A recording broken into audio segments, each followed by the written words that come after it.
Shalom peuple de Dieu, bienvenue dans cette émission Fleuron Musical. Nous sommes très ravis de vous avoir. C'est beaucoup de plaisir. Vous êtes nombreux en train de nous regarder. Que de joie, que de bonheur.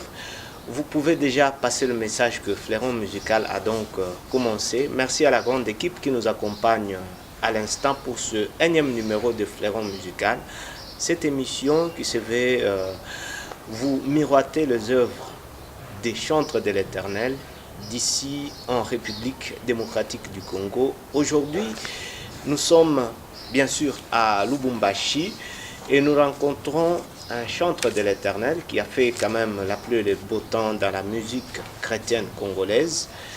Il a inscrit son nom dans cette musique. Il nous vient du groupe Gaël et il est toujours dans Gaël. Lui, c'est le frère Francis Semi Beni. Alors, pour mieux vous le présenter, je vous propose ce clip que vous allez suivre et juste après, on revient pour la suite de cette émission avec notre invité. Le reflet de la gloire de Dieu, Jésus la porte des cieux, le souverain s'écoule, il est au-dessus de tout, le pain qui donne la vie éternelle, en lui tout se renouvelle.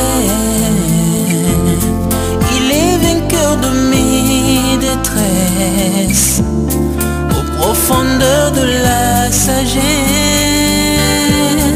la mélodie qui nous met en musique, publie un chant d'amour, un vrai cantique, qui place son infinie tendresse en face de mes faiblesses. Jésus est l'amour parfait, je vis sa divinité, dans mon cœur je suis le reflet. Voilà, vous avez découvert notre invité à travers ce clip qui vous a plu. Nous disons merci à tous nos amis qui nous regardent un peu de partout. Nous sommes suivis à Lubumbashi à travers Hosanna Télévision, mais également de par le monde. Nous sommes suivis sur Pactole Télévision. Merci à l'homme du cœur, Lolo Moutima, le patron de Pactole TV, qui veut à ce que cette émission puisse miroiter les œuvres des chantres de l'Éternel d'ici en République démocratique du Congo. Frère Francis, bienvenue. Merci, frère. Merci. C'est un plaisir de vous avoir sur notre chaîne. La santé, ça va? Ça va. Dieu a le contrôle. Ouais. Quand on vous voit, on sait qui vous êtes, mais il y a toujours des gens qui ne connaissent pas qui est le frère Francis. Qu'est-ce qu'on peut retenir de vous? Ce qu'on peut retenir de moi, frère Francis, c'est à part du fait que je suis chantre, je suis serviteur de Dieu. J'ai du groupe Gaël Musique, comme vous venez de le dire tantôt. Ça fait déjà 20 ans qu'on est dans le groupe Gaël Musique, depuis paix à son âme de fin Papa Alain Moloto. L'œuvre continue et nous sommes en train de continuer le parcours par la grâce de Dieu. Vous avez été parmi les membres, je peux dire, cofondateurs du groupe Gaël. Je lisais quelque part et j'ai vu votre nom sur la liste des fondateurs du groupe Gaël Musique. Dites-nous un tout petit peu comment ça a commencé, la vision. En fait, la vision était de passer des moments ensemble avec les enfants de Dieu dans l'adoration, apprendre de Dieu, passer des moments dans la prière avec Dieu, aussi des moments d'enseignement par rapport à l'adoration. C'est comme ça que la vision a commencé. On se réunissait pas devant une caméra, pas, je sais pas moi, devant le public. On se réunissait quelque part là à Lemba avec les amis de plusieurs églises. On se retrouvait pour chanter, pour apprendre la parole de Dieu, pour communier avec les autres Et c'est là qu'on a eu l'idée maintenant d'aller dans une radio. À l'époque, ça s'appelait la radio Sango Malamu. C'est là qu'on va commencer une émission. L'émission avait comme label Adorons l'Éternel. Et c'est là qu'on faisait quasiment la même chose qu'on faisait quand on était en groupe à Lemba là-bas. On chantait, et puis on avait des moments où maintenant on exprimait ce qu'on avait dans le cœur pour Dieu. C'est-à-dire parler à Dieu, l'adorer, exprimer ce qu'il est pour nous, ce qu'il accomplit pour nous, parler de l'œuvre de la croix, ramener les gens. Le but c'était de ramener le peuple de Dieu dans la présence de Dieu, ramener le peuple de Dieu auprès d'un Dieu qui n'est pas loin comme on le croyait à l'époque, mais d'un Dieu qui vit en nous, d'un Dieu qui se retrouve en nous, qui a son trône dans nos cœurs. Et c'est comme ça que Adorons l'Éternel a commencé. Et par après, les producteurs, ils ont vu que, comme aujourd'hui, c'était intéressant. Aujourd'hui, il y a un terme qui fait tapage, on dit buzz. Ouais. Ça fait le buzz. Alors, tous les producteurs se disaient, non, si on prend cette équipe-là, on prend leurs chansons, on le met sur un CD ou sur un support, on va faire une bonne affaire.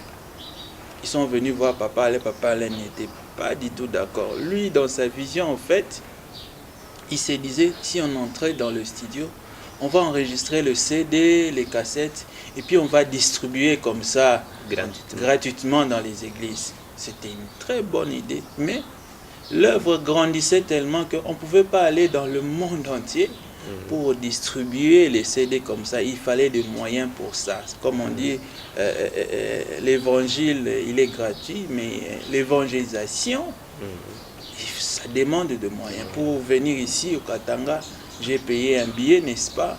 Pour si je veux aller aux États-Unis, il faut que je paye un billet. Et voilà comment est-ce que Gaël a commencé. Dès que nous sommes entrés au studio, le tout premier album, Yahweh Tobelemi Allez, c'était parti. En vous, certes, on peut creuser l'histoire de Gaël parmi les membres fondateurs de Gaël. On peut en savoir un peu plus. Oui, moi je suis venu dans le groupe au travers le frère Igo Mbumba. Ouais. Il vit maintenant à l'Occident là-bas. Et j'étais étudiant, élève plutôt, à l'Institut des Arts INA. C'est là qu'on s'est rencontré avec le frère. Il va nous dire, viens, nous avons une communauté d'adorateurs. Si tu peux venir avec nous, communier ensemble. Je n'ai pas hésité, je suis allé. Et les jours où j'arrive, je ne trouve personne. J'étais tellement venu à l'heure avant tout le monde. Il n'y avait personne là, c'était comme dans la cour comme ça, il n'y avait personne. J'ai trouvé seulement un synthétiseur. Alors, comme j'avais quelques notes dans ma tête, j'ai commencé à jouer. J'ai joué une de mes premières chansons, ça s'appelait Sans toi. Je ne pourrais vivre sans toi. J'ai joué, j'ai chanté.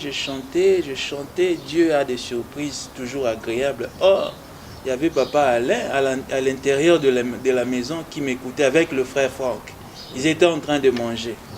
Et puis ils entendent une voix là. Ils se sont dit, mais c'est qui chante comme ça? Franck, va un peu voir. C'est qui la voix qu'on entend là? Il est sorti, il voit un petit là. Là, je ne sais pas si j'avais 15 ans ou 16 ans, j'étais trop petit. Il est sorti.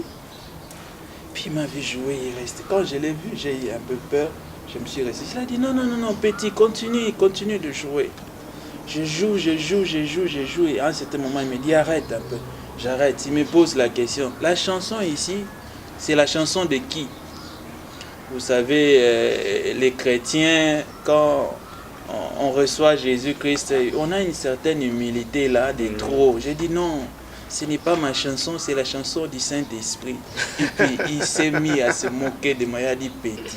Dis seulement que c'est ta chanson. J'ai dit oui, c'est ma chanson, mais par la grâce de Dieu. Hein? C'est le langage là qu'on a toujours.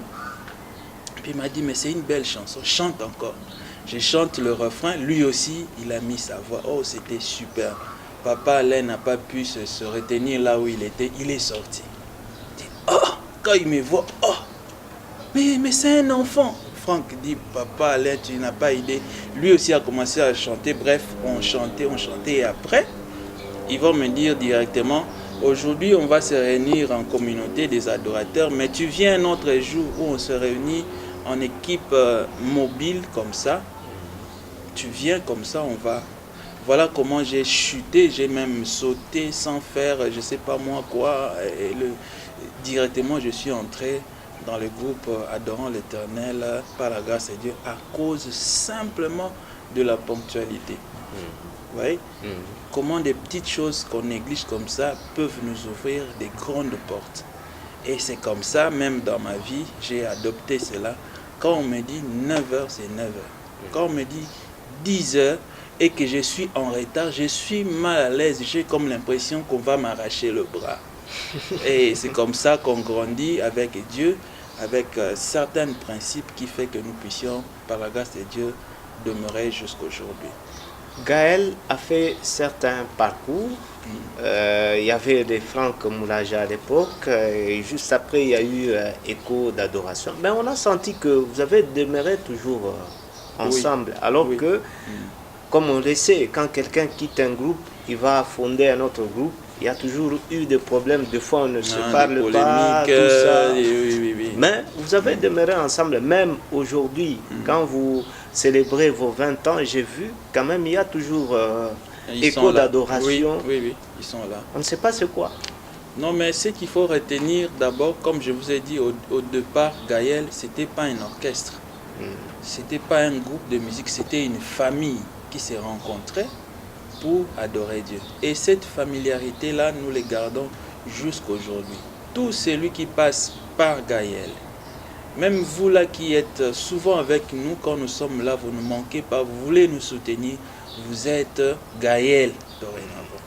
Tous ceux qui croient à la vision, à la mission que Dieu nous a donnée, d'une certaine manière, c'est un adorateur, vous voyez. Donc, ce n'est pas une histoire où on doit mettre à côté parce qu'il a eu une idée de faire quoi que ce soit. Au contraire, moi je pense que quand ces choses-là arrivent, Dieu le permet, l'œuvre grandit encore davantage. 20 ans de réalisation des albums sur le marché de disques. Comment vous pouvez dresser le bilan de Gaël? Le bilan de Gaël est vraiment positif. Pourquoi? Il y a eu un temps, on a beaucoup chanté, on a fait beaucoup de chansons, mais moi je crois que maintenant là où Dieu est en train de nous orienter, c'est beaucoup plus dans les enseignements, dans des formations. Nous allons écouter quelque chose de vous avant de parler de votre carrière solo.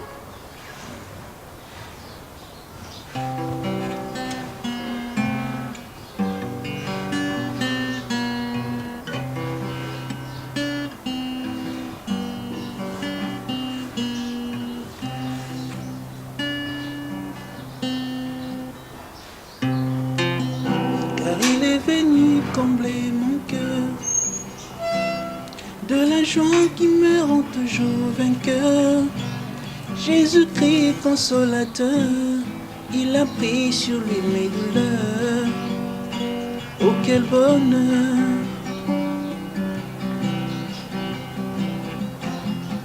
Et de sa voix douce, il me dit je t'aime. Viens décharger sur moi tes peines. Et laisse-moi te tenir la main, car je sais où je t'emmène. Je suis la même.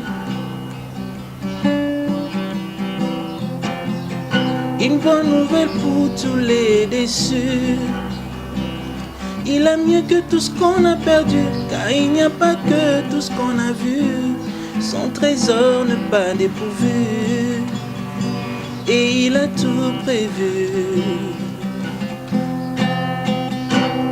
Il remet l'espoir dans tous les cœurs brisés et promet la joie à tous les méprisés.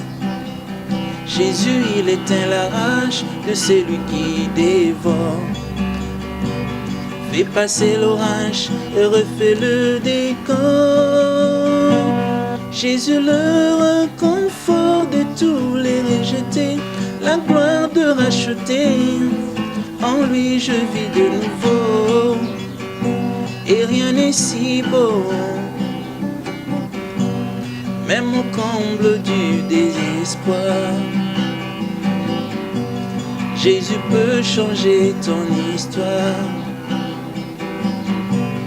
Il viendra essuyer les larmes de tes yeux, oh, oh, oh, oh. Arroser ton âme de la rosée des cieux. Jésus, rocher de mon salut, ma consolation. Jésus, rocher de mon salut, ma consolation. En ton sein je veux rester, tes desseins les partager, ô bon berger. Wow. Ça me rappelle vraiment la belle époque. Oui, oui.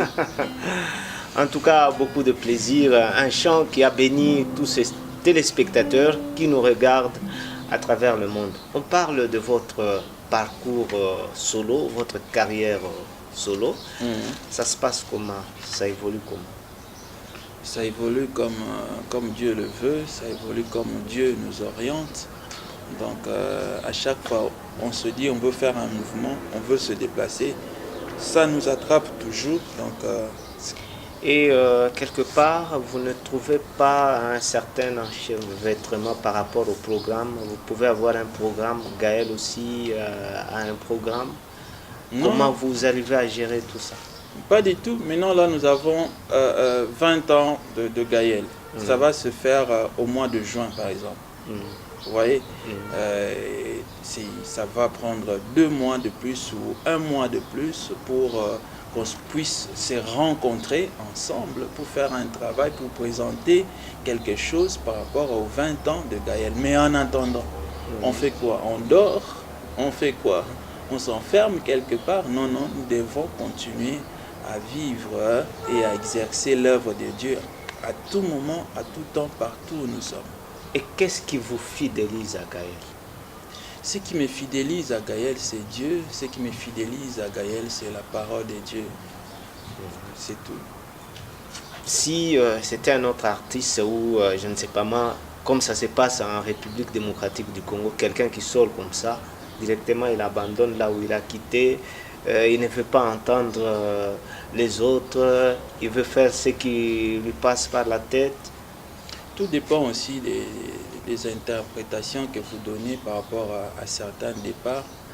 Mais moi, je crois que tant qu'on est toujours dans la même mission, de gagner des âmes, de restaurer des âmes à travers l'adoration, même si vous écrivez dans votre groupe X, groupe qui doit dire groupe ceci, mais tant que vous le faites pour la gloire de Dieu, on est toujours ensemble d'une certaine manière. C'est comme ça que vous allez voir, il y a plusieurs églises. Pourquoi est-ce que toutes les églises ne doivent pas se réunir ensemble et prier? Vous voyez? C'est cette diversité-là qui fait même la puissance et la richesse de Dieu. Donc ça n'a aucun problème. Nous devons changer notre façon de voir, nous devons changer notre façon d'interpréter les choses. Quand un frère se dit, bon, maintenant, je me sens capable d'œuvrer seul, ça, ce n'est pas un problème. Mais si seulement il sort, il commence à faire de n'importe quoi, là, vous-même, vous savez comment vous faites pour suivre ces genres de personnes. Mais sinon, s'il demeure dans la voie, s'il continue à œuvrer, à donner honneur et gloire à notre Dieu, nous, on est toujours ensemble. On parle tout de même de vos œuvres. Vous avez sorti Amour Parfait. Après Amour Parfait, Naza Papa. Naza na Papa, oui. Naza na Papa. Et juste après, c'est Waouh. Comment vous jugez l'évolution de vos œuvres? Les évolutions, l'évolution de mes œuvres, je le vois un parcours aussi simple, un parcours... moi, je ne suis pas dans le popularisme, hein, où quand je fais quelque chose, je veux que le monde entier, je crée des baises, je crée des histoires bizarres pour que les gens s'accrochent. On fait simplement notre travail au studio, on fait ce qu'on peut faire par rapport à marketing et au marketing et le reste, on laisse ça entre les mains de Dieu pour qu'il puisse conduire. Lorsque vous sortez un chant, vous écrivez un chant dans Gaël, ce chant a plus une certaine réception dans le public que quand vous le faites seul. Ça, c'est une des choses parce que Gaël a son comment on appelle ça, il y a des gens qui suivent Gaël depuis longtemps. Pour eux, quand tu fais quelque chose, en dehors de Gaël, c'est comme si tu es en train de faire des histoires. Pourtant, ce n'est pas ça. Quand nous faisons les gens d'œuvres comme ça, c'est pour ajouter encore un plus dans ce que Gaël fait déjà. Parce que, imaginez dans un album où je chante une seule chanson, sans pareil. Mais quand j'ai l'occasion de faire un album, je vais chanter plusieurs sans pareil. Vous voyez? Mais bon, ce qui est plus important, ce n'est pas la population. C'est comme quelqu'un qui fait son église, il attend que l'église soit remplie. Non, ce n'est pas ça le but. Le but, c'est de gagner les âmes. Le but, c'est d'accomplir la mission de Dieu. Votre album que vous aviez annoncé il y a de cela quelques temps là, c'est Wow. Juste après, on a senti qu'il y avait une certaine froideur et quelques temps après, on voit la chanson sur le net. On ne sait pas l'album, il est à quel niveau. L'album sur le plan répertoire est déjà casé. Tout ce qui nous reste, c'est de faire les finissages au niveau du studio, mixage, mastering. L'album a été déjà même fait au studio, mais tout ce qui nous reste, ce sont des petites choses. Les finissages, notamment, ça demande des moyens pour finir ce genre de travail. Vous savez que de nos jours ici, on n'a plus de producteurs. On sait, s'il faut dire la vérité, on n'a plus de producteurs. Vous allez voir ce n'est pas seulement ce qui vous bloque. Oui, c'est ça aussi. Parce que vous allez voir aujourd'hui le frère Mike, par exemple, il s'est produit lui-même. Vous allez voir le frère, le pasteur Moïse, il s'est produit lui-même. Donc il y a un phénomène qui se passe aujourd'hui, il n'y a plus de producteurs. Il n'y a que des mécènes, les gens que Dieu touche lui-même. Non, moi je vais soutenir ses frères, il vient avec ses moyens. Non, frère, faisons ceci. Mais les producteurs, au vrai sens du mot, ceux qui connaissent ces métiers-là, n'existent plus, on se débrouille nous-mêmes. Avant peut-être de terminer avec la dernière question et gratter peut-être la guitare à la fin là, je veux bien que vous puissiez nous faire une petite analyse par rapport à la musique chrétienne, d'une manière générale au Congo. La musique chrétienne a beaucoup évolué. Maintenant là, il y a beaucoup d'améliorations. Avant, les musiciens se considéraient comme une star, vous voyez. Donc, sa façon de marcher, sa façon de vivre, il doit avoir 5, 4 copines à gauche pour qu'on sente que lui, il a le buzz, comme on aime bien dire.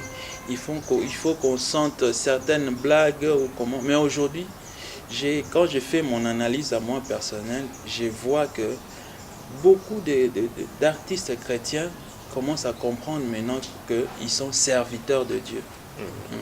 Et que la musique, ce n'est pas une histoire pour s'étirer la masse, mais maintenant la musique, c'est quelque chose où Dieu se sert pour gagner les âmes, Dieu se sert pour restaurer. Et la musique a beaucoup apporté dans notre nation, a beaucoup apporté au Congo. Le Congo a connu beaucoup de problèmes. Et par la musique, Dieu a fait que les cœurs des gens puissent être apaisés. Parce qu'on vit des situations, des circonstances de fois difficiles. Mais quand quelqu'un écoute la musique, où il entend que la vraie solution de ce que nous attendons ne peut venir que de Dieu, il se calme. Au lieu de brûler la société, l'entreprise de l'autre, au lieu de voler ou de faire n'importe quoi, quand il entend que c'est Dieu qui est la solution à tous nos problèmes, il s'apaise. Sinon là, nous on ne serait pas en train de voyager, je prends mon avion, je viens à Lubumbashi, ça allait être impossible. Vous voyez comment la musique joue un grand rôle et les artistes et musiciens commencent à devenir de plus en plus conscients que c'est l'œuvre de Dieu, que nous ne sommes pas des vedettes comme on le voit dans le monde, mais nous sommes avant tout des serviteurs de Dieu. La musique chrétienne aujourd'hui, une analyse que beaucoup ont faite est telle que celle-ci souffre de la production. Oui. Aujourd'hui, qu'est-ce que vous pouvez dire par rapport à un serviteur, je ne sais pas, vous ne connaissez pas, qui vous dit qu'il va vous produire, mais il n'est pas chrétien? Ouf! Qu'est-ce que j'en sais? Peut-être par musique, il peut changer, il peut se convertir. Vous savez, Dieu... Il n'est pas chrétien, mais il veut Dieu peut utiliser n'importe qui pour que son œuvre puisse aller de l'avant. Il a utilisé, vous le savez, dans la Bible, un corbeau pour apporter le pain. Donc, Dieu est capable d'utiliser n'importe qui. Mais ce qui est à noter, ce qui est à garder, c'est l'attitude de l'artiste qui reçoit, le frère qui vient donner ses moyens pour que l'œuvre de Dieu aille de l'avant. Est-ce qu'il va être gagné par cette personne-là? Ou bien c'est lui qui va gagner cet homme-là qui approche auprès de lui pour soutenir l'œuvre de Dieu? C'est ça, au fait. Vous le connaissez qu'il est païen, il peut vous produire. Sans problème qu'il vienne.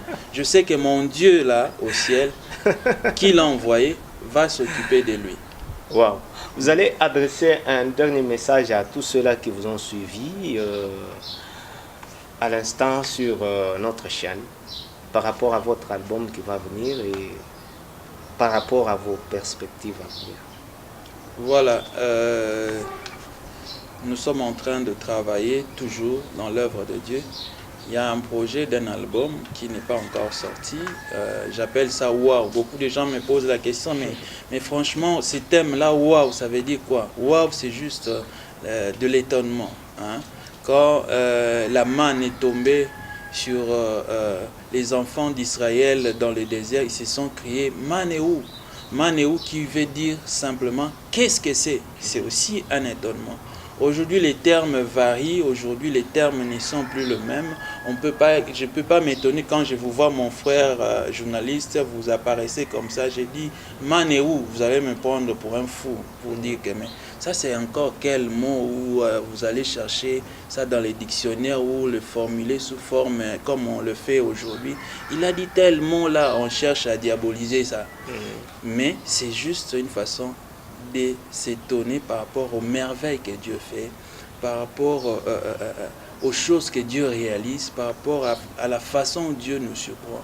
Chaque pas que nous faisons avec Dieu, nous rencontrons toujours des choses qui nous étonnent, qui nous épatent. On ne fait que découvrir Dieu chaque jour. Nous ne cessons de puiser dans la source de Dieu des choses qu'on n'a jamais pensées, des choses qu'on n'a jamais imaginées dans la vie. Il y a le travail Wow, il y a aussi un livre que je suis en train d'apprêter, La vie, le cœur d'un vrai adorateur. Vous savez,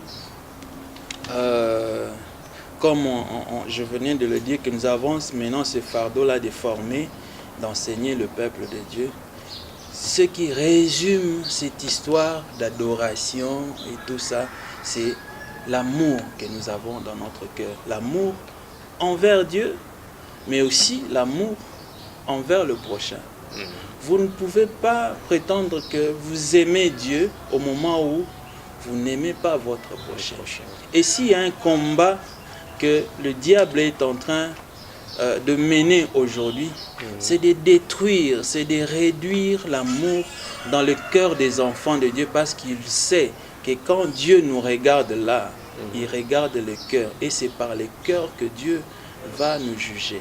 Alors, c'est l'amour de Dieu que nous reflétons, que nous renvoyons même à Dieu comme adoration, parce que nous sommes créés à son image, lui qui est amour. Alors, tu ne peux pas prétendre dire que j'aime Dieu tant que tu as des conflits envers tes frères, tant que tu ne supportes pas telle personne, tant que pour soutenir quelqu'un, ça devient des principes ou non, si tu le soutiens, il va faire cela, il va faire ceci. Non, non, non, non. Attention avec des messages tronqués qui viennent pour banaliser la loi de l'amour. L'amour existe et le fondamental de la Bible, c'est l'amour.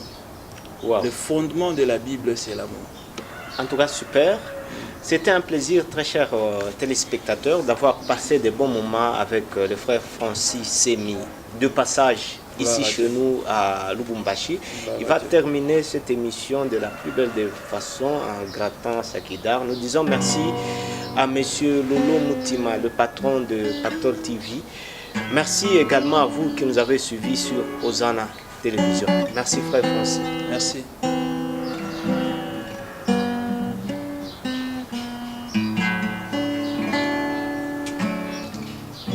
Jésus, la merveille que j'adore, lui qui ne sommeille ni ne dort, il chasse le lien qui me réclame, il me soutient, il suit mes larmes. Je fais mon plein avec sa flamme. Alors à qui pourrais-je te comparer? Le prince de vie, Jésus, est sans pareil. Personne, rien ne peut nous séparer de lui. Jésus-Christ est sans pareil. Jésus-Christ est sans pareil. Le seul ami qui me comprend. Surtout quand l'ennemi me surprend.